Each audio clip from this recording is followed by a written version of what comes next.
Oi?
Olá, boa noite, meus amigos e minhas amigas.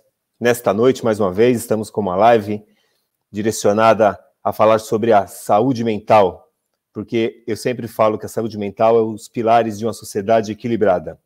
Eu sou Edson Carlos, psicólogo, sou fundador do projeto social Psil, Desperte para a Vida, Saúde Mental para Todos.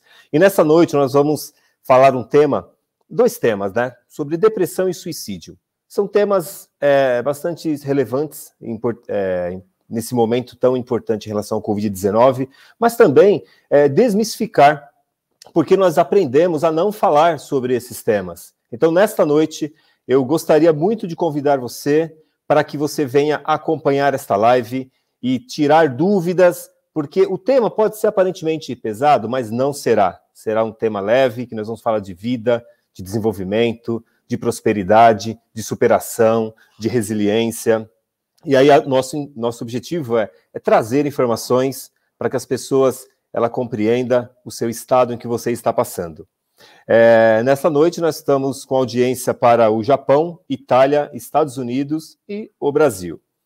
E mais acessível pelo YouTube e contando ainda com a transmissão em Libras com a nossa competente tradutora Rosilene Rodrigues Vieira.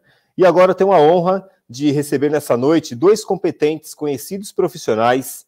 Gostaria de apresentar agora o Dr. Luciano Stanque Silva, médico formado pela Unesp de Botucatu, com 35 anos de exercício profissional, psicanalista, psicoterapeuta, formado pela Faculdade de Ciências Biopsíquicas e Sociais do Estado de São Paulo, membro da Associação Paulista de Homeopatia, membro da Associação Brasileira de Ozonioterapia, acupunturista, hipnoterapeuta e hipnólogo. Atuou como médico responsável pela Associação Beneficente Cristã e diretor da Clínica Hiperbárica do Brasil. Esse é o nosso querido Dr. Luciano Stanque Silva.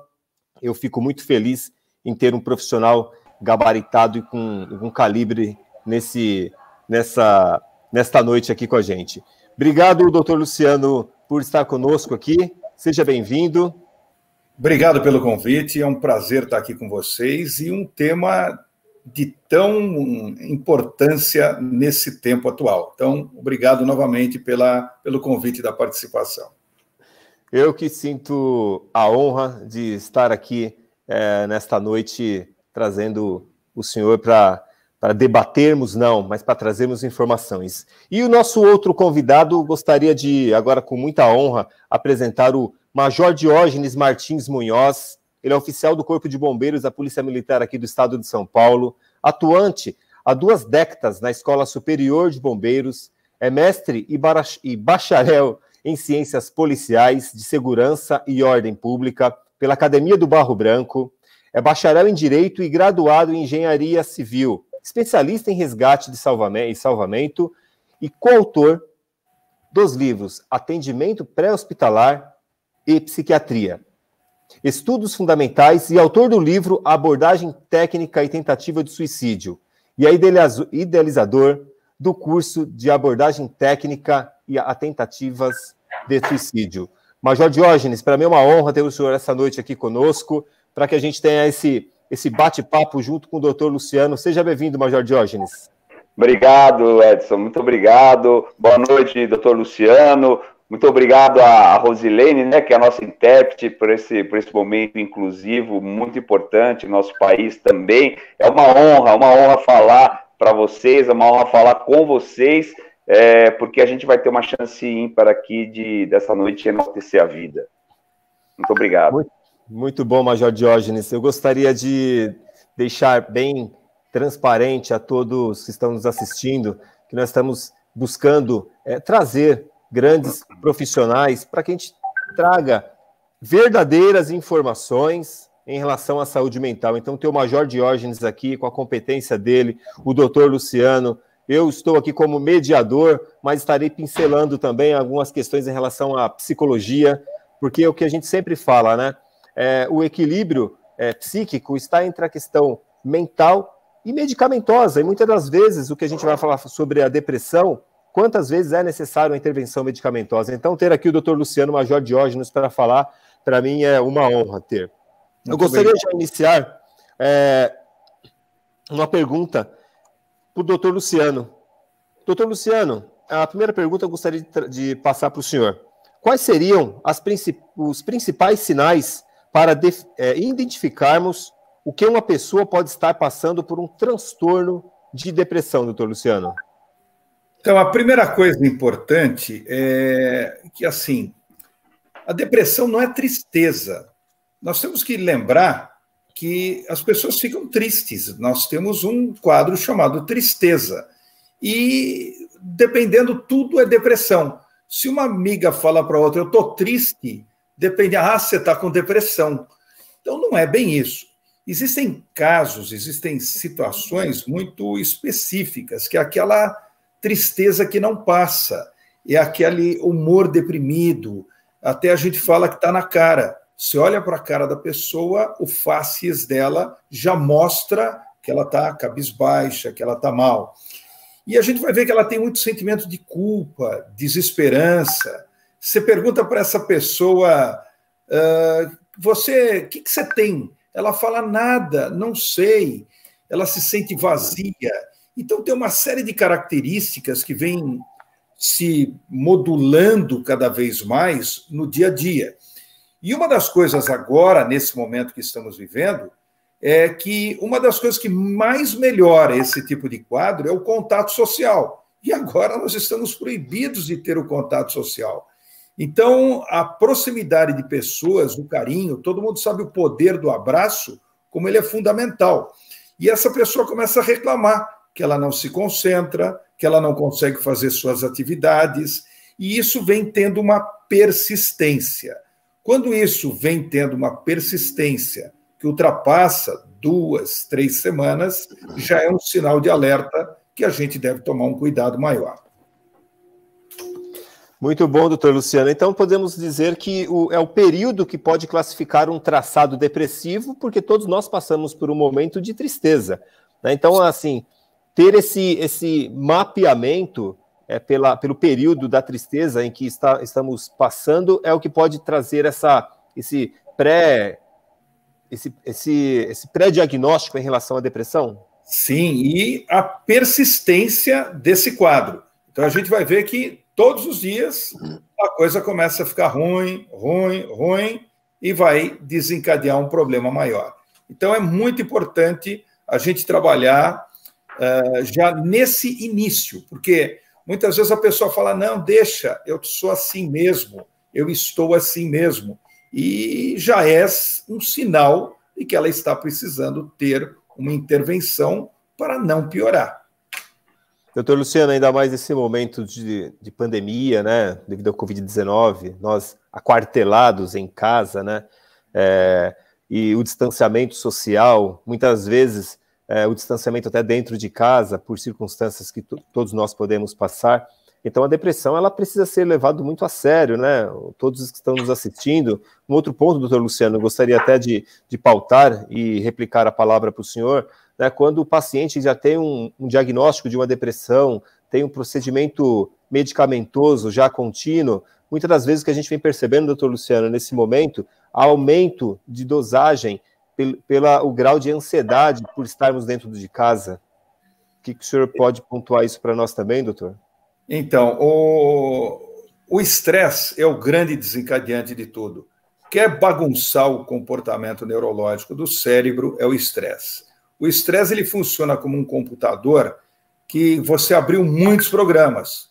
Em dado momento, abriu muitos programas, dá curto-circuito. E esse curto-circuito, nessa fase agora, que as pessoas estão preocupadas com os seus empregos, preocupadas com a comida que vai pôr em casa e principalmente preocupadas com amanhã, o que vai acontecer, isso tem gerado um aumento. E existe aquela tendência, tem pessoas que têm uma tendência a desencadear essas alterações maiores do que outras. E esses sinais, eles... porque a gente vai ver quadros tão graves que essa pessoa, às vezes, tenta ter suicídio. E é o que a gente está vendo nessa fase que está nos preocupando bastante. Muito bom, doutor Luciano. Pelo início da nossa live, estou vendo o calibre das nossas colocações técnicas aqui, mas muito didática para a compreensão do nosso público. Obrigado por enquanto. Agora eu gostaria de chamar o Major Diógenes. Major Diógenes, mais uma vez, seja bem-vindo. Primeira pergunta. Nas emergências atendidas pelo Corpo de Bombeiros, o socorrista consegue identificar os sinais de depressão nas pessoas que tentam suicídio ou nas pessoas em crises emocionais, Major Diógenes? Isso, vamos lá então, Edson. Então, na verdade, quando nós lidamos no momento mais crítico, né? Digamos, onde a barreira entre a prevenção de suicídio ela está quase sendo exaurida, e aí você pode ou não ter o ato consumado ali. Então, você está agindo num momento de tentativa de suicídio em locais de risco, em que, teoricamente, não somos profissionais capacitados e ligados à área direta de saúde mental, pelo menos diretamente, né? Então, nós somos socorristas, ou digamos assim, profissionais que lidam na área de urgência e emergência, e que devíamos trazer esses conceitos para que não haja, pelo menos o objetivo é esse, para que não haja um suicídio consumado. Para isso, nós estudamos, né, conceitos básicos da área da psicologia, da neurolinguística, da psiquiatria, compendiamos isso e criamos uma técnica que teria que ser, né, e ela tem que ser de fácil entendimento por esses profissionais. Aí você me perguntou se nós temos as características de detectar conceitos de depressão, né? Na verdade, o que nós detectamos no momento da crise são posturas, né? Então, você classifica, ao chegar a esses profissionais, ao se depararem com uma tentativa de suicídio, eles vão classificar um tentante, não é um suicida, a gente não usa mais esse termo suicida, a gente vai classificar aquele tentante em um dos três grupos pré-definidos, ou o grupo dos depressivos, ou o grupo dos agressivos, ou o grupo dos psicóticos. Não quer dizer que quem está, por exemplo, no grupo dos depressivos tem a doença depressão. Ele tem uma característica depressiva, é diferente.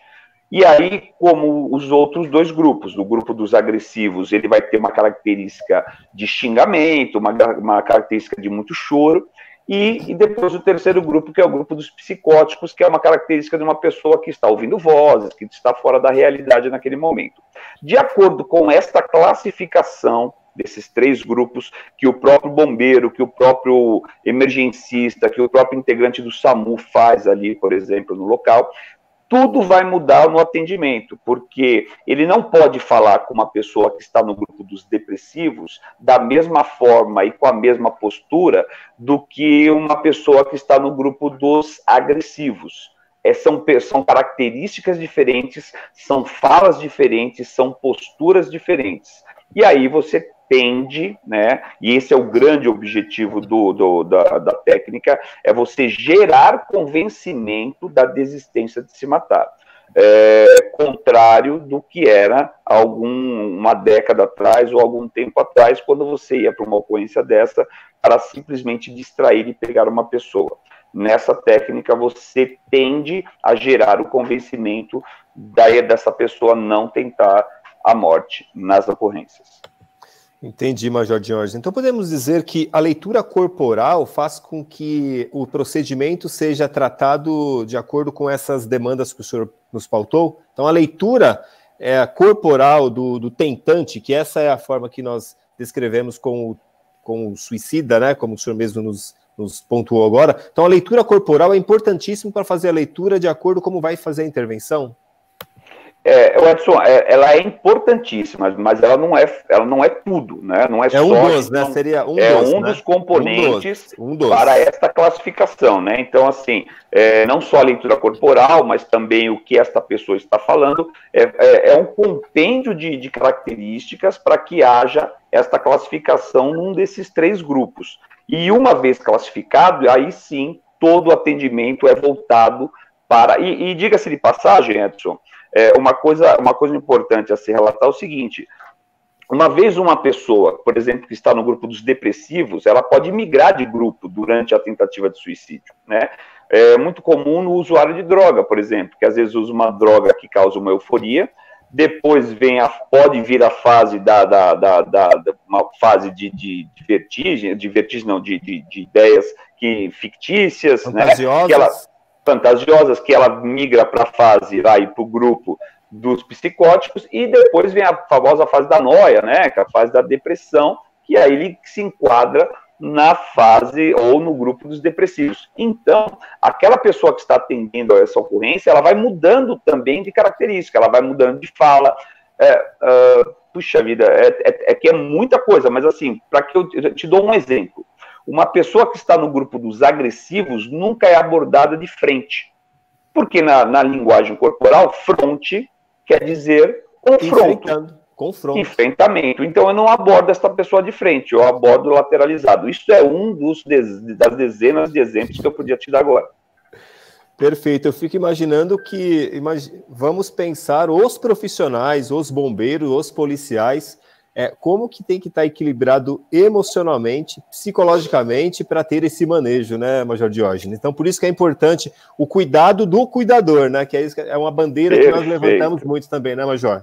Perfeito. Você sabe que uma das primeiras coisas, em 2005, né, quando eu e um grupo de oficiais, nós fomos até o CAPS da polícia, né, e a então Major Valdira nos recebeu lá, né, e ela nos falou isso daí, mas e essa pessoa, ela não vai ser cuidada, né? E ela nos apresentou, cuidando do cuidador, é fundamental. Tanto que é fundamental que, para se fazer o curso de abordagem, a pessoa passa por uma seleção com testes, né? Com psicólogos, e aí algumas características são buscadas por esse grupo de psicólogos. Hoje são 3 psicólogos que nos acompanham lá na Escola de Bombeiros, e separam o grupo que pode fazer o curso naquele momento e aquele grupo que não pode fazer o curso naquele momento, porque isso depois pode mudar e muda constantemente. Eu já tive a oportunidade de estar junto com o senhor lá no CAPS, e na verdade foi só um bate-papo que o senhor nos trouxe para todos os psicólogos do estado de São Paulo, e eu espero que eu vá fazer esse curso com o senhor, e eu vou passar pela avaliação, porque todos têm que passar, para ver se nós estamos capacitados para aprender essa técnica que o senhor vem desenvolvendo, porque é uma ferramenta a mais, né? Uma ferramenta mais para o profissional que está na linha de frente para fazer essas intervenções. Então, por enquanto, muito obrigado pelas colocações do senhor. Querido. Vou voltar agora aqui com o doutor Luciano. Doutor Luciano, quais são as principais formas de tratamento para a depressão? E podemos falar que a abordagem deve ser multidisciplinar? Então, qual é a forma, doutor Luciano? Então, sempre hoje a gente prega uma abordagem multidisciplinar e complementar. Então, nós temos uma ação clássica que antigamente não existiam antidepressivos, então a pessoa fazia só terapia. Daí, com o advento dos antidepressivos mais modernos, a gente viu que o equilíbrio neuroquímico cerebral mudou bastante. Então, a gente consegue melhorar a serotonina, noradrenalina, dopamina, porque nós somos, na realidade, um molho químico. Se teu molho químico está estável, você está estável. Dentro dos tratamentos, é muito importante o acompanhamento psicológico. Agora, é engraçado, tem gente que gosta do acompanhamento psicológico bem, ele gosta de falar, ele gosta de contar, ele precisa falar, que isso é muito importante para qualquer tratamento, até a história da diferença da consulta homeopática e da alopática. O homeopata ficava 1 hora, 1 hora e meia perguntando tudo, e o camarada passava no pronto-socorro e foi atendido em 5 minutos e não conseguiu falar nada. Então, essa abordagem ela é muito importante. Na minha prática clínica, eu procuro usar o mínimo de remédios possíveis, mas muitas vezes a gente já tem pacientes que não tem jeito. Ele está num estado de distúrbio tal que não tem jeito. Inclusive, vários psicólogos que estavam tratando o paciente, ele falou, procura o médico para ter um apoio medicamentoso que vai ajudar na sua terapia.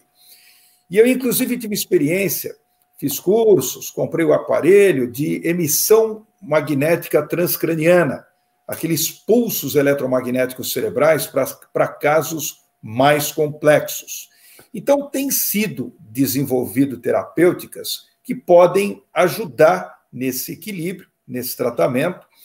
Existe até a eletroconvulsionoterapia, que era o antigo eletrochoque, tão temido, e até foi feito muitos filmes mostrando que ele era usado de castigo, uma coisa terrível. E hoje ainda a eletroconvulsionoterapia, ela é usada, ela tem resultados bons, mas em casos extremos. Então, ninguém pense aí que está com depressão, vai tomar choque na cabeça, não é assim. A estimulação magnética transcraniana, muito mais tranquila, não dói, é um indutor que ele vai produzir pulsos magnéticos a fim de mudar aquele comportamento cerebral. Então, nós temos essa abordagem terapêutica medicamentosa, a abordagem da psicologia, da terapia comportamental, e temos até hoje recursos mais armados como emissão magnética transcraniana e eletroconvulsionoterapia. Muito bom, doutor Luciano. Eu falo para os meus pacientes que um quadro depressivo, um traçado depressivo, o F32.123, é como se a depressão é como se fosse um barquinho no meio do oceano. Se você pega só um remo da terapia, você vai ficar rodando. Se você pega só o remo da medicação, você vai ficar rodando. Pegar os dois remos, que nem o senhor falou, se faz necessário uma intervenção medicamentosa, de acordo com o quadro do traçado depressivo. Se é uma depressão leve, moderada, grave, é importante sim uma intervenção psicológica e medicamentosa, para que esse barquinho você consiga sair desse oceano e você chegue na praia e você consiga caminhar, porque a depressão ela faz a gente perder os nossos objetivos, os nossos sonhos, deixa de sonhar, deixa de existir, os pensamentos suicidas estão interligados em relação a um quadro depressivo. Então, essa questão que o senhor falou da multidisciplinar, né, um grupo multidisciplinar é importantíssimo. Doutor Luciano, mais uma vez, olha... Só uma coisinha, deixa eu complementar uma coisa muito importante. Esse medo que geraram, e até a piadinha de mau gosto, você toma tarja preta, você toma tarja vermelha. Gente, isso é palhaçada. As tarjas é um aviso de alerta. Não é que o indivíduo que toma tarja preta é doido varrido, muito ao contrário, mas existe um preconceito, muitas vezes, e a gente vê que as pessoas até evitam falar que tomam remédio, vão dizer que eu sou louco. E muito ao contrário, ele ajuda muito no equilíbrio, ele consegue mudar a história clínica daquela pessoa de 2 a 4 semanas de uma forma radical. E muitas pessoas ainda têm um medo. Eu vou tomar remédio. E até alguns psicólogos, eles falam assim, não, eu não vou querer que você tome remédio. Não é bem por aí. O trabalho é conjunto, nós trabalhamos conjuntamente. E muitas vezes o psicólogo, Luciano, eu acho que precisa aumentar um pouco. Ele ainda não está bem. Eu acho que mexendo nessa medicação, eu vou conseguir melhores resultados. Então, o medo do remédio, parem com isso. Não vai fazer mal, não vai dar dependência para o resto da vida, não desencadeia Alzheimer, Parkinson, porque daí já vem a fantasia, né? Ação mental, né? Então, não é assim. Isso é muito importante deixar claro. E até o psicólogo mesmo, né? Que tem que se cuidar, né? Se necessariamente os profissionais de saúde mental, que são riscos também iminentes de adoecer se não se cuidar, pode levantar a mão, né? Porque cuidar da saúde mental, para mim eu falo que entrar em análise, procurar intervenção medicamentosa de um médico capacitado que nem o senhor, para mim é ato de coragem, não é covardia. E só mais um outro ponto, né? Quando o senhor falou aí em relação ao eletrochoque, que simbolicamente associava a um castigo, né? Hoje, será que cuidar da saúde mental é um castigo? Né? Então, assim, é uma pergunta que a gente coloca aqui, que precisamos quebrar essa cultura de que quem vai no psicólogo, quem vai no psiquiatra é doido, né? Então, assim, essa cultura tem que ser quebrada, viu, doutor Luciano? Sabe o que é interessante? Só para pontuar, por favor. Eu tenho alguns clientes portugueses, da Europa, que é tão natural ele vir e falar o seguinte: eu estou precisando da minha medicação psiquiátrica. É algo natural. E aqui, É cultural, doutor? Torna-se cultural, né? É cultural. Interessantíssima essa colocação. Acho que no transcorrer desse nosso bate-papo aqui, acho que vamos voltar a esse tema aqui. Major Diógenes, meu mestre, nas situações de emergência, como a tentativa de suicídio, quais são os principais pilares da abordagem técnica? O senhor já falou, mas eu gostaria de voltar só um pouquinho. É verdade que o termo vítima ou suicida para aquele que tenta tirar a própria vida é negociação? São termos apropriados? O senhor já pontuou, mas gostaria que o senhor voltasse um pouquinho sobre esse... Na verdade, assim, Edson, a gente começou a mudar alguns conceitos, inclusive com a nomenclatura, né? Como eu disse já, a gente não usa mais o termo suicida, porque é um termo muito... Você põe uma tarja nas costas daquela pessoa, ela vai ser suicida o resto da vida, né? Então a gente substituiu isso no meio da crise por tentante. Outras coisas, por exemplo, nós mesmos, né? Nós profissionais, nesta gama chamada suicidologia, nós não éramos profissionais reconhecidos, né? Foi muito difícil para um cara como eu, você falou do meu currículo aí, passar longe da área de saúde mental, né? Então, era muito difícil a gente ser reconhecido nesse meio, porque nós não éramos tidos como pessoas que faziam parte de um conceito de suicidologia, tanto na área da prevenção quanto na área da pós-venção. Realmente, na área da pós-venção, nós não fazemos parte, mas nós somos a última linha da área da prevenção, né? Isso é inegável. Então, foi muita batalha, porque a coisa é, como disse o doutor Luciano, o preconceito gera, né? Existem profissionais que sofrem preconceito, ele é um deles, você é outro, e nós éramos também, né? Eu lembro, outro dia conversando com o doutor Botega, que agora virou meu amigo, né? Mas eu falei, doutor, eu ia assistir o senhor há tempos atrás, e eu não podia entrar nos congressos porque eu não era psiquiatra, não era psicólogo, né? Até o dia que eu falei, poxa, mas eu tenho uma farda, eu posso ir fardado e ninguém me barra. Aí eu comecei fardado, né? E hoje, então, a gente começou, hoje que eu digo, há alguns anos atrás, a gente começou a mudar conceitos, inclusive dentro da minha própria corporação, né? Porque as instituições policiais, as instituições militares, elas sofrem muito com saúde mental, por um pequeno detalhe, né? Eu fiz um estudo ano passado na ouvidoria das polícias, né? Com relação a suicídio dentro das corporações. E a gente tem 3 características a mais do que o resto da população com relação à maior propensão do suicídio.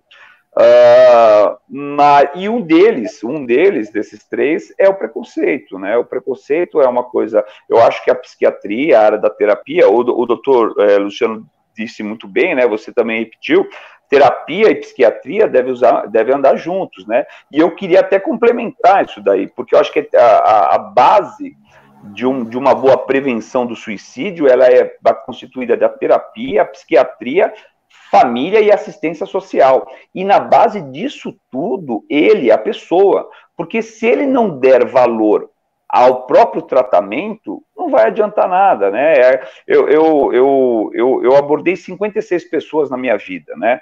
E as 56 pessoas tinham uma coisa em comum: elas tinham parado o tratamento.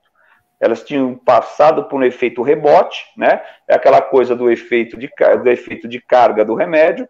Ela se estabilizou, pronto, agora está curado, né? Ela achou que era igual o durinho enxaqueca lá. Tá bom, tá curado, agora posso parar de tomar. Veio o efeito rebote e essa pessoa foi para cima de uma ponte.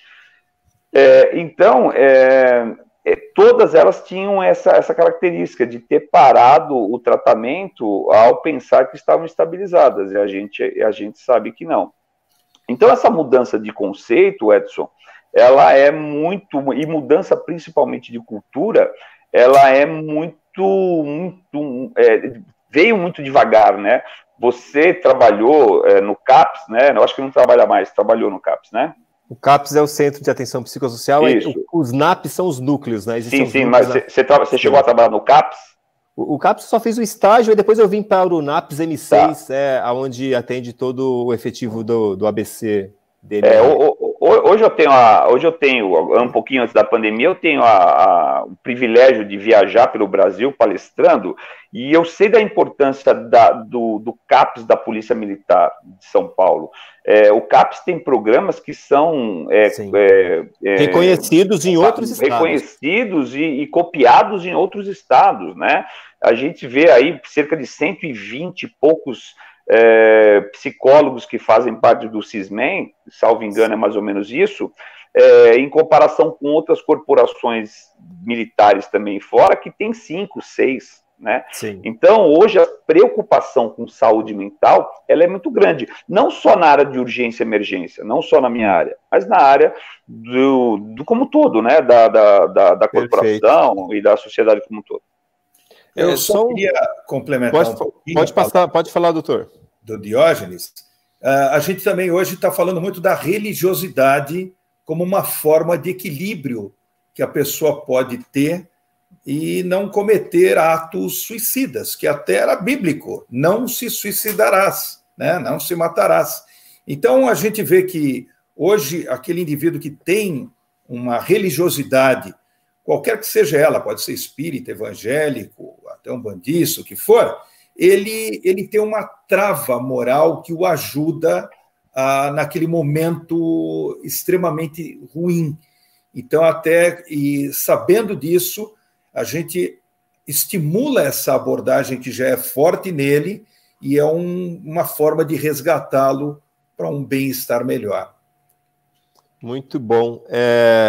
Quando o senhor trouxe essa demanda em relação aos traçados religiosos, que dentro da minha linha terapêutica é aceitável, é de respeitar, que se a gente fazer uma analogia, qual foi o primeiro suicídio na história da humanidade dentro das escrituras, né, que foi Judas, e aí você faz um estudo ali, né, você percebe que o comportamento estava relacionado à culpa, né? Então, quantas vezes a gente tem situações que ocorrem na nossa vida que a gente não elabora, que aí quando Freud diz que não se elabora, se repete, eu fico remoendo, eu fico guardando, eu preciso falar, e quando eu não falo, eu guardo, quando eu guardo, eu somatizo, quando eu somatizo, eu adoeço, quando eu adoeço, eu cometo o ato.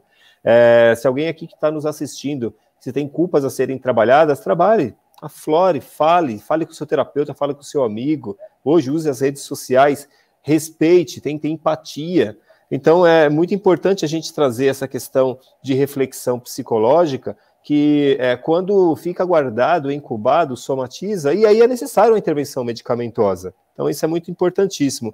Voltando só um pouquinho aqui, doutor Diógenes, Major Diógenes. Doutor, obrigado. Eu chego lá.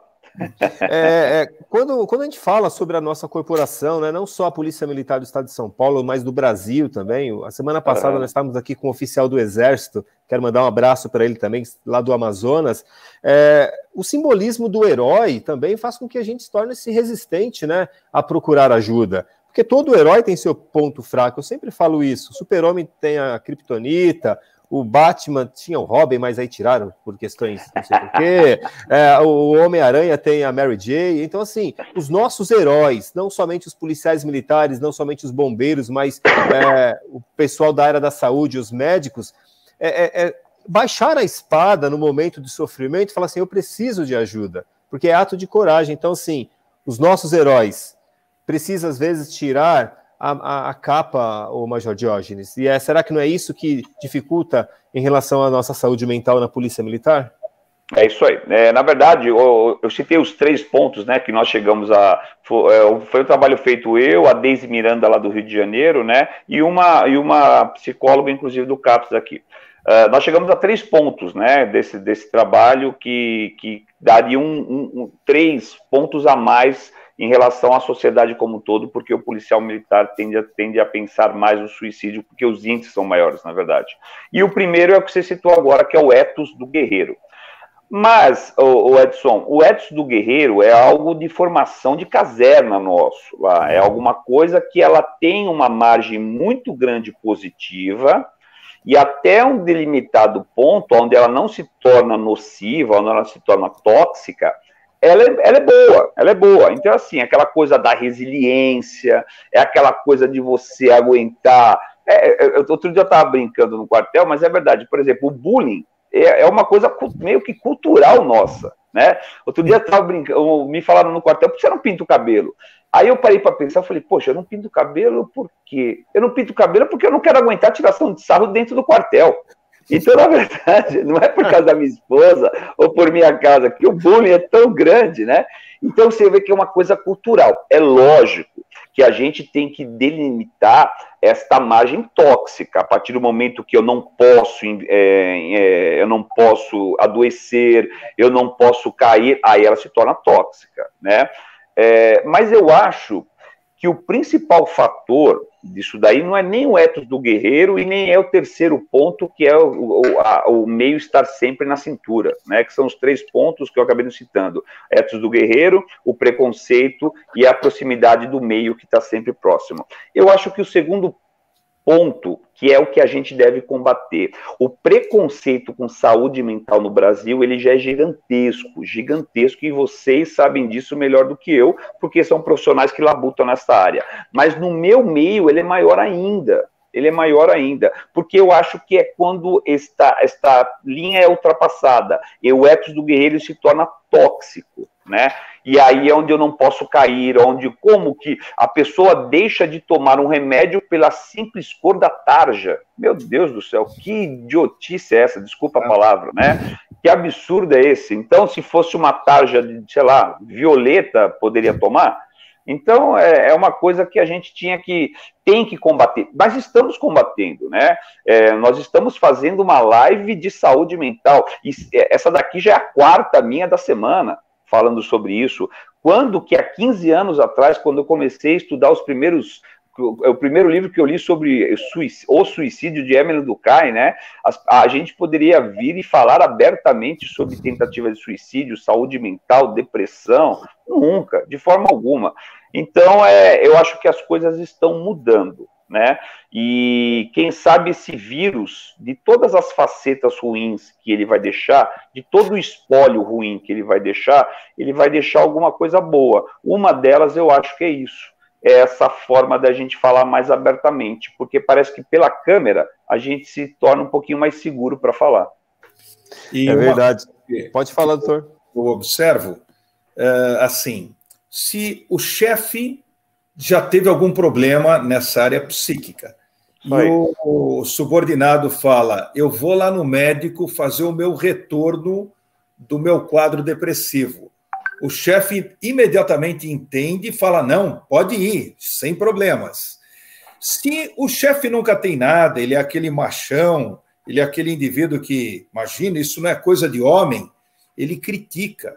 E até o coitado do indivíduo que tem a inteligência de se tratar, ele tem vergonha de tirar a caixinha do remédio, ele esconde isso. Então é exatamente isso. Ele era o preconceito, né? Ele tem a inteligência de se tratar para não ficar ruim. Então, isso que a gente tem que fixar. É isso mesmo. Outro dia eu estava estudando, né, a conceituação e a ligação entre as gerações, né? Então, estavam falando lá dos veteranos, baby boomers, a geração X, a geração Y, a geração Z, e a interligação disso com saúde mental. Achei bacana um artigo que eu estava lendo. E aí ele terminava o seguinte, né? Hoje a geração Y e a geração Z, são as mais novas aí, né? Eles precisam fazer terapia, né? Porque a minha precisava e não fez. Então recaiu na cabeça deles. Então, na cabeça dele, né? A nossa terapia era andar de bicicleta na rua, de carrinho de rolemã. Veja bem, nós temos uma geração confinada em quartinhos, confinada em telas. Sem Covid. Sem Covid. E o meu filho é oftalmo. Ele, num congresso último de oftalmo, por exemplo, as crianças estão tendo dificuldade de olhar para longe, não enxergam mais. Por quê? Porque não mexem, não treinam a musculatura visual. A gente empinava a pipa, vocês lembram disso? Pelo menos o Diógenes deve lembrar bem. A gente tinha 3, 4 carretéis, nem enxergava lá. Essa molecada vê a 3, 4 metros à sua frente. Então, o nosso desgaste que a gente tinha era totalmente diferente das gerações atuais que estão presas nos seus apartamentos, nos seus cubículos. Imagine agora.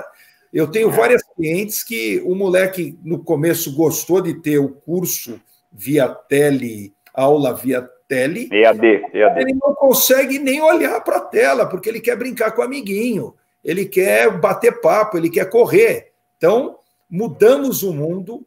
As crianças são mais inteligentes hoje, mais ativas, mas em compensação, emocionalmente mais sensíveis e dando curtos-circuitos. Por isso que nós temos que cuidar das nossas crianças, né? Essa questão cultural, ela precisa ser... Estamos repaginando a nossa cultura. Só voltando um pouquinho sobre preconceito, Major Diógenes. Quando eu entrei na corporação, em 98, e em 2004 eu comecei a fazer faculdade de psicologia, 2004. E eu era da cavalaria, né? Como eu ainda estou, né? Quando eu fui informar o meu comando que eu ia fazer faculdade de psicologia, 2004, cavalaria, choque. Qual é o seu problema, né? Então, assim... Então, nós vamos evoluindo, né? As coisas, elas vão surgindo, né? É isso mesmo. E só mais um ponto aqui, falar sobre suicídio, falar sobre depressão, especialmente suicídio, é a forma de prevenção. Nós precisamos falar, né? O falar, dentro da analogia fenomenológica, vamos falar assim, a cura vem pela palavra, a palavra falada. Eu preciso falar, eu preciso expor, eu preciso expandir o que está guardado em mim. Então, todos que estão nos assistindo nessa noite muito agradável, precisamos seguir um pouquinho mais aqui para seguir o nosso horário, mas está tendo uma noite muito agradável, muito leve, falar sobre esses temas tão pesados que nós falamos, eu não vou assistir esse negócio que vai falar de morte, vai, né? Então, estou vendo que... imagem, gente se matando. Né? Doutor Luciano, podemos falar em cura para a depressão ou apenas controle? Primeira pergunta. Então, esse é um tema muito discutido. Eu particularmente, sempre sou otimista. E eu sempre acho que o ser humano pode evoluir. E a pergunta é assim, o que você vai fazer para melhorar a sua vida? Você vai mudar alguma coisa ou não vai mudar nada? Eu tenho pacientes que melhoram bastante. Todo paciente que eu trato, eu dou um livreto com uma orientação, o que ele deve pensar, as mudanças que ele deve ter, o cuidado intestinal, porque se não tiver intestino bom, ele não produz serotonina. 90% da nossa serotonina está no intestino. Então, ele teria todo um programa que, se ele fizer, ele vai ter mudanças muito grandes. E eu vivo cobrando com meus pacientes, inclusive, você é o que pensa, você é o que fala. Então, o exercício nosso é estou cada vez melhor. É você repetir, você fixar, você tentar mudar aquela prevalência de seus pensamentos. E eu tenho pacientes que eu pergunto, você está fazendo os exercícios e tal? Ele vira para mim e fala assim, Luciano, deixa quieto, me dá meu remédio aí que eu fico bom e pronto. E tem aquele outro paciente que não tem uma vez que ele não vai no consultório, doutor, quando que eu vou parar de tomar remédio, tomar droga? Daí a pergunta é aquilo, o que você fez para mudar? Nada. Então você vai tomar enquanto você não fizer nada. Então, eu, na prática, tenho vários pacientes que depois de um período de 6, 8 meses, 1 ano, ele está ótimo. A gente vai reduzindo as drogas e ele está reabilitado, ele funciona adequadamente sem nada. Mas ele tem que fazer as suas mudanças. E você não pode viver no mesmo estilo que você vivia, que desencadeou o problema. Você teve desencadeantes. A pessoa vive no mesmo estilo que desencadeou os problemas, então esses problemas vão voltar. O remédio, ele não é a solução mágica, ele é a tua muleta que você quebrou a perna, você vai usar a muleta por um tempo, ela vai ser maravilhosa, mas você deve se reabilitar. E a mente faz isso. Então, eu amo meditação, eu amo a parte de sons bineurais, musicoterapia, yoga, tai chi chuan, todas essas técnicas milenares sempre foram maravilhosas, se forem feitas. Então, você fala da yoga, eu sei, da meditação, não adianta nada saber, você tem que praticar. E essa é a grande dificuldade que as pessoas, ela sabe, mas ela não faz. Então, isso é muito ruim e vai fazer com que ela vai ter que tomar, eu brinco que ela está remediada, ela não está curada e ela não está tratada, ela está remediada. Então, a gente pode mudar isso, mas depende muito do paciente fazer a sua parte. Tudo tem as duas vias. É médico e paciente, psicólogo, paciente, que senão não adianta. Parabéns, eu gostaria de mandar um abraço aqui para o Coronel Humberto César Leão, que está ao vivo aqui, que está falando sensacional a live. A Vanessa Campanha está parabenizando, Daili Cogueto, boa noite, Daili. Cíntia Covo, boa noite, grandes férias. O Flavião, estou na área, saúde e paz. Rodrigo Lemos, Rodrigo fez uma live hoje espetacular também. A integração de profissionais agrega a interdisciplinaridade num assunto tão importante. Ivone Correia, Amara Luigi, Humberto novamente aqui. O Humberto aqui está com alguém, Humberto aqui, né? Tem carteirinha. De carteirinha, né? E eu tô de vermelho por causa da Cíntia. A Cíntia que mandou estar de vermelho aqui. Tem até agora estilista, né? Entendi. A Daniela Pacola, como lidar com uma pessoa depressiva, que tem que mudar de humor, né? Então, assim, a Daniela traz uma pergunta, vou ver se a gente consegue colocar no final. Como lidar com uma pessoa depressiva, que tem que mudar de humor? O quanto o familiar sofre quando o depressivo ele não leva a sério o tratamento psicoterápico e medicamentoso, né, doutor? Então, mas é assim, nós temos não existe um destino, nós fazemos o nosso dia a dia. Você tem as ferramentas e você vai usar ou não. Então, é muito importante a gente se motivar e, assim, eu preciso estar assim, eu tenho que me questionar. Eu sou, basicamente, o que eu penso. A gente vai ver o poder, eu gosto muito, acompanhei muito os trabalhos de Emily Coué. Emily Coué, com as suas frases de positivismo, a insistência dessa mudança que ele produz no seu próprio eu, ele mudou a história do início da psicologia, quando não se tinha remédio, e os trabalhos dele marcaram. Então, realmente, qual o foco que você dá para a sua vida? Então, eu insisto muito com meus pacientes de repita coisas positivas, veja uma comédia. Vocês lembram que há um tempo atrás a gente tinha o poder do riso, né? Veja comédia, dê risada, bata papo. Você tem que estimular isso no teu dia a dia. E hoje em dia, dependendo de ver uma televisão aberta, você só vê desgraça. Então, é tomar um depressivo. Você vê um jornal hoje, é tomar um depressivo. Fuja disso. Vai para uma comédia, vai para um seriado, saia com os amigos quando acabar a quarentena, porque vai fazer uma mudança naquilo que está te adoecendo. Então, não adianta só ir lá, tomar um Prozac, uma paroxetina, uma escitalopram, não vai resolver nada. Sono, as pessoas não dormem mais, elas têm que aprender a dormir, tem que ter horário para dormir, tem que ter horário para acordar. O sono equilibra todos os nossos neurotransmissores. Você deve dormir no mínimo em torno de 6, 7 horas toda noite.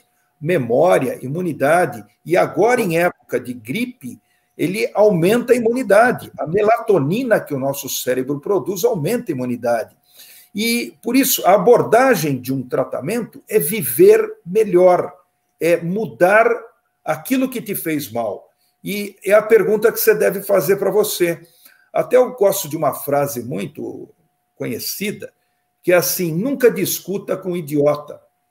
Ele tem PhD na matéria, com certeza ele vai te incomodar e você só vai se aborrecer. Então, discutir política, discutir de perder a razão... Amizade, né? Tá ridículo. Então, muda esse conceito. Não discuta mais com coisas idiotas. Perfeito. Esse é o lado bom das coisas. Muito bom. Quero mandar um abraço para o Mauro Cruz. Mauro, honra e glória para você sempre, tá? Que você consiga superar o que você passou. E eu tenho muito carinho e orgulho e honra pela tua família, tá? Angélica, boa noite. Sueli Rocha, parabéns, ótimos temas abordados. Muito não percebe que estão sofrendo desde o mal que está aterrorizando o mundo. Maria Fiore, tudo é possível. Há muito o que fazer, graças à psicologia e ao equilíbrio da meditação. Gerson Ribeiro, lá em Biúna. Gerson, um abraço. Leandro Cogueto, tamo junto, galera. De novo, Humberto aqui. Tô vendo aqui que... A Ilza Barbosa... Né, o Wilson Caputo, psicólogo aposentado do Bombeiro. Um abraço, Wilson. Caputo. Grande fundador do NAPS lá na época... Do CCB. Cíntia Covo novamente, a Luciana, Rosa, Everton, a Lilian, Sueli Rocha. Nossa, quantas... Agora que eu peguei um dia que estava vendo aqui as mensagens, gente, sabe? O Leandro Cogueto também. Depois a gente vai passando mais, tá? Eu quero passar mais uma pergunta para o Major Diógenes. Major Diógenes, como as pessoas, amigos, colegas de trabalho, familiares, podem identificar os fatores que determinam que uma pessoa pode tentar o suicídio? Boa pergunta, Edson. Eu acho que mais importante do que identificar fatores ou sinais são os famosos sinais, né? Seria muito fácil chegar para você e falar que é a pessoa que está extrovertida e ela passa a ser introvertida, a pessoa que começa a verbalizar ideias suicidas. Isso é praticamente aí de consenso geral. Mas mais importante foi o que eu ouvi uma vez de um cara que eu respeito muito nessa área, que é o psiquiatra Neuri Botega, né? Ele falou assim: Diógenes, mais importante que falar de sinais é a gente pôr o peso na identificação desses sinais e pôr responsabilidade. Por quê? Porque é muito fácil falar que o Brasil perdeu da Bélgica de 2-1 durante o jogo, né? Ou melhor, depois que acabou o jogo. O difícil é você identificar e corrigir esse jogo durante a partida. Ou seja, é aquela pessoa que fala assim: puxa vida, ele falou tal coisa, ele já devia estar dizendo tal coisa para mim, ele pôs aquela música aquele dia, e como que eu não percebi? E aí você começa a jogar responsabilidade em cima de pessoas, de parentes, de ter lido esses sinais. Ninguém tem a responsabilidade para ler esses sinais. Porque se você jogar essa responsabilidade, você vai ter coautor de um suicídio. A cadeira da coautoria ela deve estar sempre vazia, não deve estar com ninguém ali. Suicídio só gera responsabilidade para aquele que se matou. Para o restante, ao entorno dela, vai gerar dor e luto, mas responsabilidade nunca, né? Porque é muito fácil você falar assim: os sinais são esses, mais esses, mais esses. Bom, que isso daí não existe, né? Isso vai da característica pessoal de cada um. Segundo, quando você fala que, puxa, mas se são esses os sinais e eu não li os sinais, então quer dizer que eu tenho, de certa forma, culpa de não ter lido. E não existe isso é um mito dentro da suicidologia. Então,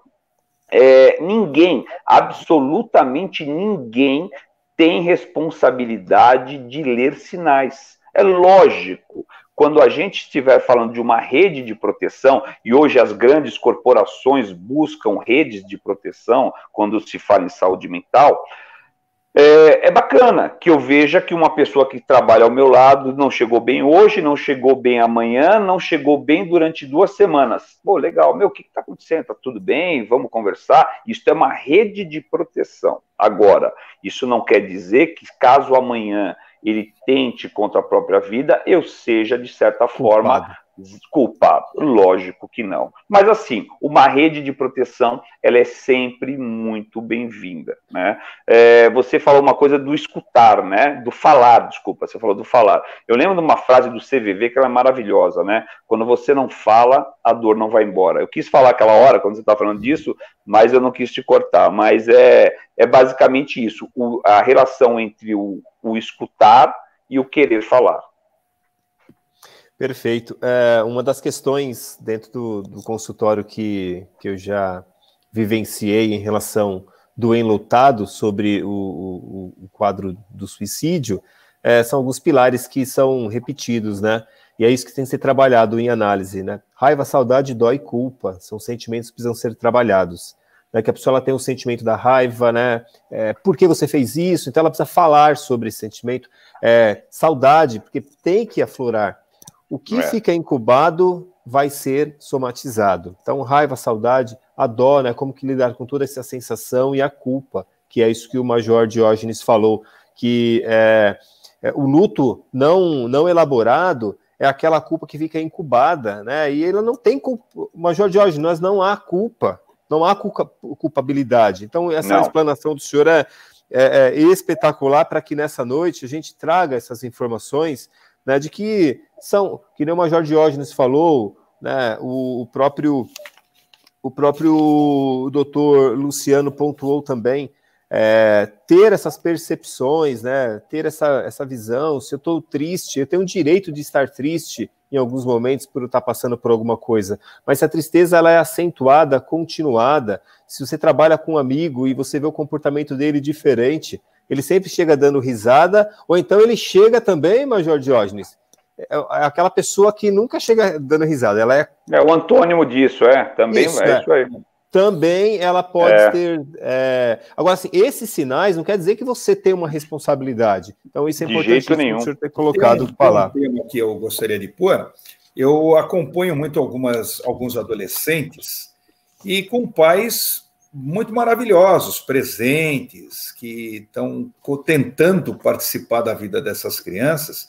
E esses pais, quando essa criança tem depressão e tal, eles se culpam dizendo assim: nossa, mas o que eu não fiz? O porquê que... é porque eu dei tudo, é porque... Não, você fez o possível. Você tentou educar, você deu boa escola, você deu até carinho, viagens, passeios, e ele está desencadeando aquilo. E a gente vai ver que o pai e a mãe, muitas vezes, ele tem um sentimento de culpa, como o Major falou, que não é deles. E a gente precisa esclarecê-los, porque daí ele se livra daquela bagagem que está pesando e vai poder desencadear mais para frente uma depressão nos pais.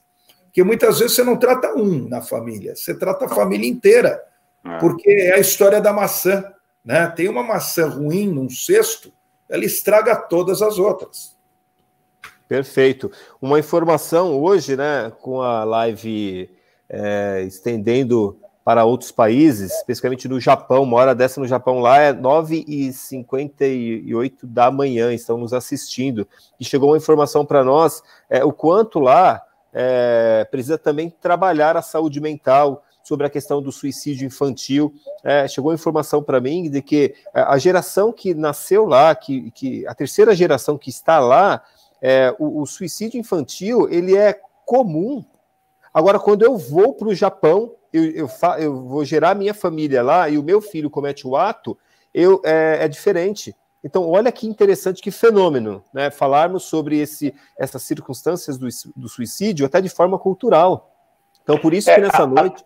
Até porque, Edson, veja bem, né? Existe um livro chamado A História do Suicídio, então eu até indico que vocês leiam, é muito legal o livro, muito bacana.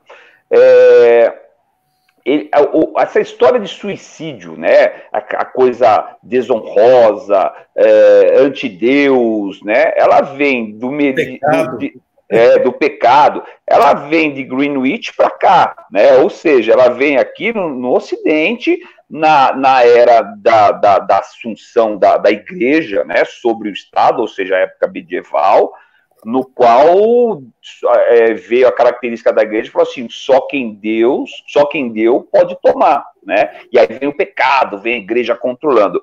De Greenwich para lá, ou seja, no Oriente, isso nunca pegou. Lógico, né? Da década de 70 para cá, trabalhos em relação à saúde mental vem aumentando bastante, mas até décadas atrás, o suicídio, você citou o Japão, no Japão era tido como algo de honra, ligado à honra, né? Uhum. Ainda hoje, por ideal, o harakiri, ainda hoje em países muçulmanos com relação a atentados, né? Você tem ainda casos extremos de pessoas que usam isso como ideais. Então, o conceito de suicídio, ele muda de acordo com a humanidade, ele vem mudando, né? Ainda bem, né? Ainda bem, porque uma pessoa atentar contra a própria vida, para nós, caracteriza o auge do desespero, caracteriza o auge... A gente não entra nessa seara se é falta de respeito com Deus ou falta de respeito com qualquer outra entidade. Não, a gente entra na entidade da pessoa, né? Com relação ao desespero. E isso tem que ser altamente humanizado.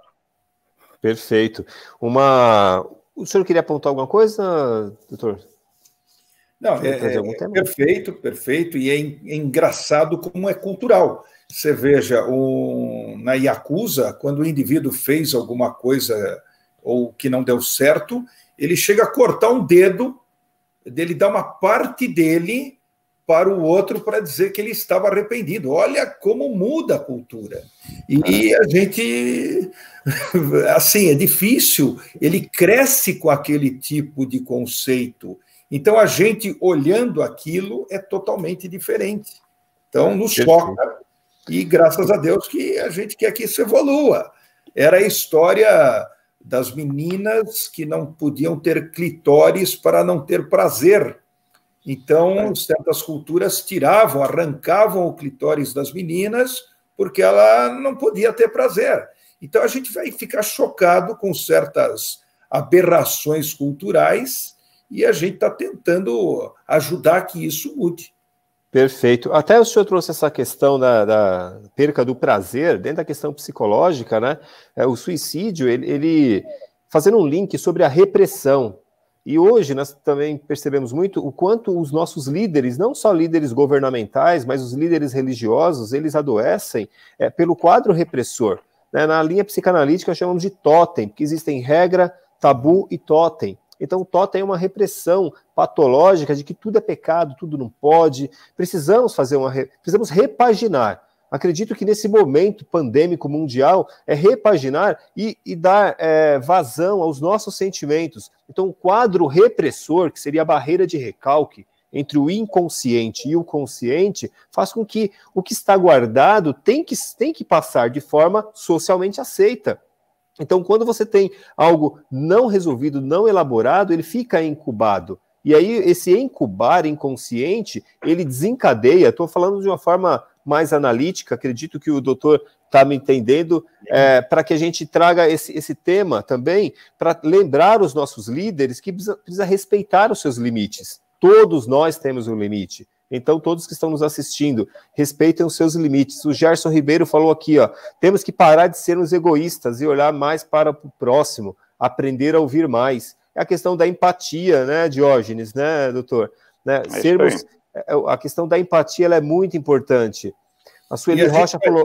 Essa empatia, como ela é muito mais ativa em grupos mais humildes, numa comunidade...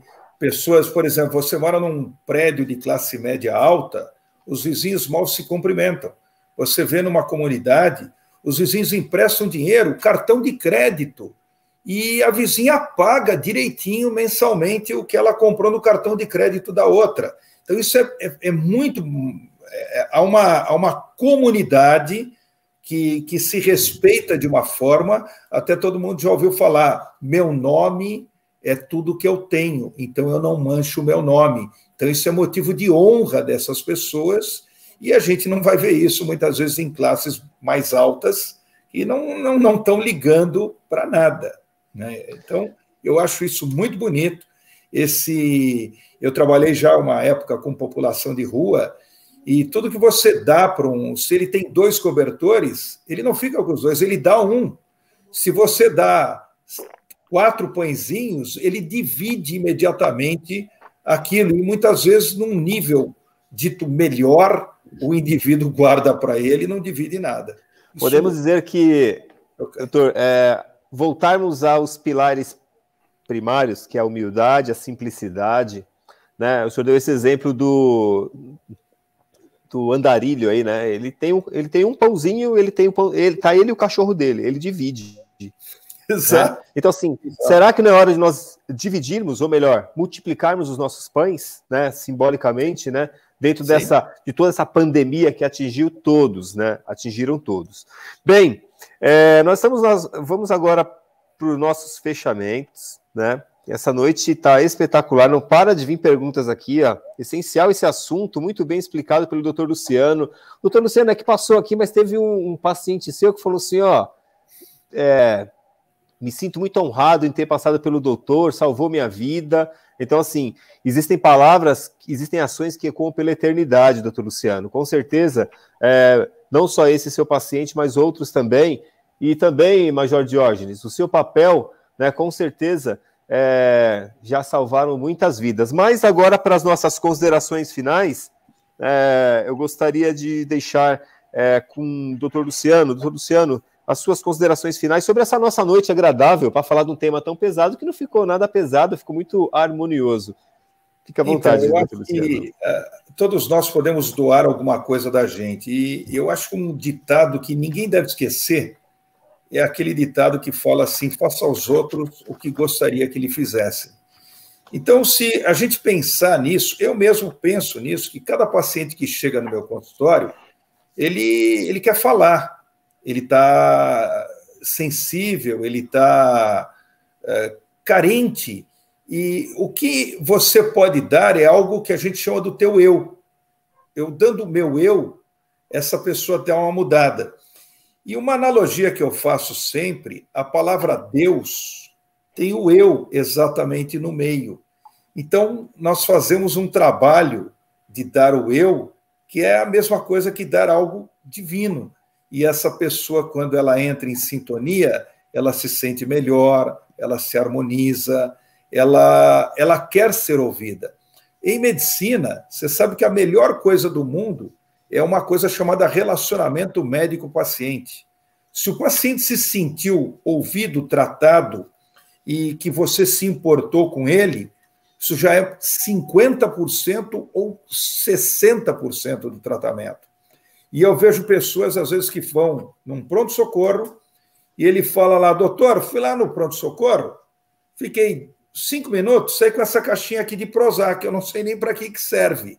Então, isso não é tratamento. Isso é remediar. Então, as pessoas precisam ser ouvidas, tratadas, seguidas, porque ela é um ser humano. E essa ligação de seres humanos que nos faz evoluir e viver melhor. Então, os amigos, a comunidade, ela deve ser muito valorizada, pois ela é terapêutica. Obrigado, doutor Luciano, pelas suas palavras. Com certeza... engrandeceu a nossa noite, a nossa live, e gratidão pelo que o senhor trouxe hoje. Fátima Soave, Fátima, eu que me sinto honrado de ter feito parte da sua história, você é uma pessoa muito importante. Major Diógenes, suas conclusões finais, para que a gente faça um fechamento espetacular. Eu acho que a gente hoje... tomou alguns canais de televisão aí, viu? Tô vendo. Acho que a gente bateu o Canal Brasil, pelo menos a gente arrebentou eles no meio. Vamos lá. Major Diógenes, palavra do senhor. Obrigado, primeiramente, doutor Luciano, muito obrigado, foi uma honra, viu? Muito obrigado por compartilhar com o senhor aí. Uma pessoa tão conhecida, tão famosa, aí, que eu ouvi falar bastante de você. Não, imagina, é uma honra. Também já tinha ouvido falar do seu trabalho e para mim foi uma honra. Edson, você é um amigo, né? E logo, logo vai tá sobre os meus cuidados, meio que... No curso? Ó, vou te bater lá no curso, logo, logo, se Deus quiser, vai estar comigo lá. Tô brincando, vai ser uma honra na realidade, lá também. Mas eu vou começar e vou terminar o curso, viu? Tem gente que para no meio. Tem gente que para no meio. Deixa pra lá, deixa essa moça aí, ela sabe de quem estamos falando. Mas, Edson, muito obrigado. Eu queria só deixar uma notícia boa, né, no meio disso tudo, né? A gente fez um artigo científico aqui e encaminhamos sua submissão, foi aceito agora na revista da Escola Paulista de Medicina, de Psiquiatria, entre os dias 24 de abril desse ano, que foi decretado o distanciamento social, e no dia 24 de março e 24 de abril, houve uma queda no número de suicídio, né, das tentativas de suicídio. Isso é ótimo, porque as pessoas começaram a conviver mais, as pessoas, forçosamente ou não, as pessoas tiveram que começar a conversar mais, né? E para aquelas pessoas que não tinham a oportunidade de conversar, muitos serviços foram abertos, mesmo que online, assim como já tinha em modelo CVV, né? Mas agora por profissionais da área da psicologia, da área de terapias de um modo geral. Então, isso fez com que as pessoas tivessem menos preconceito e menos vergonha de serem ouvidas, ou seja, de buscar falar. Lógico que nós passaremos por um momento de um luto, né? Porque entraremos no momento de um luto de um mundo idealizado, que não vai existir mais. Mas eu tenho certeza que esse mundo que vai se apresentar daqui a alguns meses, ele vai ser melhor, porque as pessoas estão mais solidárias, as pessoas estão ouvindo mais, e porque todos nós estávamos com excesso, né? E o excesso, ele é falta de algo. E nós vamos reaprender as relações humanas. Eu tenho certeza disso. Então, muito obrigado, viu, Edson? Muito obrigado pela oportunidade, obrigado ao Coronel Humberto, à Cíntia, ao doutor Luciano, a todos aqueles que nos ouviram. Eu queria só deixar aqui, se você me permitir, o meu contato no Instagram. Claro. Quem quiser saber um pouquinho mais sobre abordagem técnica a tentativas de suicídio, meu Instagram é o Diógenes.Munhoz. Eu fiz uma coisa altamente digital, que é isso daqui, ó. Esse que é de última geração. Olha que beleza. Tá aí, já tá na tela. Diógenes.Munhoz está no Instagram. A gente tem bastante vídeo, bastante coisa sobre o assunto. Gente, muito obrigado, gratidão, viu? Major Diógenes, eu me sinto muito honrado, agradeço imensamente. Tenho certeza que essa noite foi uma noite muito agradável. Doutor Luciano Estanca e Silva, para mim foi uma honra estar essa noite com o senhor, aprendi muito, que nós aprendemos a cada dia, sempre seremos um aprendiz nessa vida, né? E a cada dia nós estamos aprendendo. Só para terminar aqui, ó, Lu, muito obrigada por super médico, irmão das horas boas e ruins, sempre dando um show, Maurício e Vera. Elaine Alves Rocha, minha esposa, eu tenho que ler, cara. Parabéns a todos pela excelente abordagem, um assunto muito, muito conhecido. Eliomar Júnior, a Sheila, o Leandro, Humberto, Gerson Ribeiro, Major Diógenes, parabéns pela excelente live, contribuiu com conhecimento e orientação para todos. Ivone Correia dos Santos, grata a todos, em especial o doutor Luciano, meu médico salvador. Existem ações que ecoam pela eternidade. Para encerrar, eu gostaria que nosso departamento técnico colocasse um vídeo só para nós fazermos um fechamento e depois eu volto com o meu fechamento.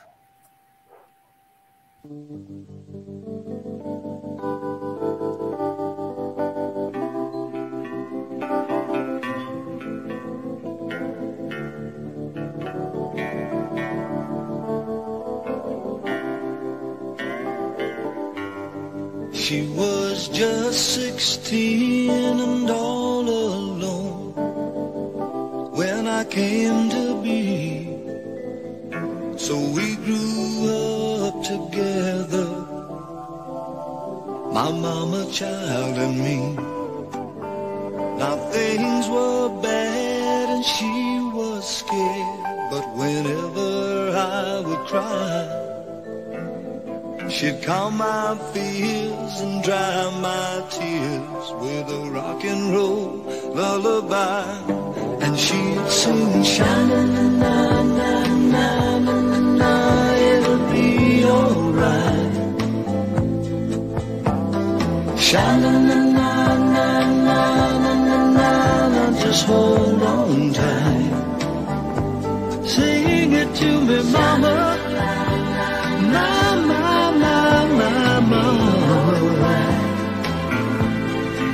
Sing it sweet and clear, oh mama, let me hear that old rock and roll lullaby.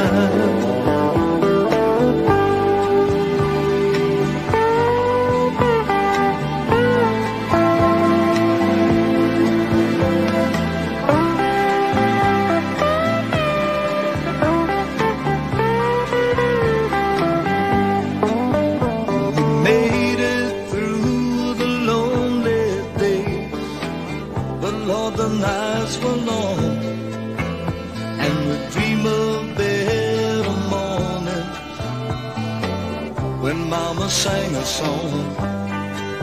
Now I can't recall the words at all. It don't make sense to try, 'cause I just knew lots of love came through in that rock and roll lullaby. And she'd sing, sha-na-na-na-na-na-na, it'll be alright. Sha-na-na-na-na-na-na-na, just hold on tight. I can hear your mama, mama, mama, mama. Nothing moves my soul like the sound of a good old rock and roll lullaby.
Haja emoção, hein? Todos que tiraram essa noite, né, para nos ouvir, eu gostaria de encerrar com algumas colocações. Não desista da vida, não desista dos seus sonhos. Tudo vai dar certo, que nem essa música falou. Tudo vai dar certo. Aguente firme. Vocês estão passando por dificuldades, perderam entes queridos. Vocês que tiveram diagnósticos do Covid, fica firme. Foco, fé e força. Siga em frente. Eu quero agradecer imensamente, primeiramente a Deus, por me dar essa oportunidade de estar no meio de dois grandes homens, né, que me ensinou muito nessa noite. Agradecer a minha família, minha esposa Elaine, meus filhos, né? Agradecer aos psicólogos do Projeto Social Psil. Hoje o Projeto Psil agora transcorreu os oceanos. Se não são vocês, não existe um sonho sozinho. O sonho ele tem que ser multiplicado. Agradecer novamente ao Gerson Ribeiro, que me ajuda muito, nos ajuda muito, a Natália, uma pessoa espetacular. Quero agradecer em especial muito também a minha amiga Carolina, da clínica CR Med, que me ajudou e ajudou a minha família essa semana muito sobre circunstâncias que nós estamos passando. Agradecer a equipe técnica. Rodolfo, se não fosse você agora, não teria nem essa música, viu? Agradecer o Elônio lá de Manaus, o Alex, o Paulo, todos. Se eu começar a falar aqui os agradecimentos, vou passar do horário. Bem, minhas palavras para encerrar, eu sempre falo com uma frase. Já vi cavaleiros de armadura entrar em pânico à primeira vista de uma batalha. Vi um humilde escudeiro desarmado arrancar uma lança do seu próprio corpo para defender um cavalo agonizando. A nobreza não é um direito nato. Ela é definida pelos atos das pessoas. Então, que tenha ótimos atos os nossos governantes, ótimos atos nós dentro das nossas casas. Major Diógenes, gratidão eterna. Doutor, Deus abençoe muito a sua vida. E os que nos acompanharam nessa noite, espero que a gente tenha levado um pouquinho de informação. E se a gente conseguiu salvar uma vida, a gente salvou uma nação. Obrigado, ótima noite. Boa noite. Obrigado, gente. Valeu.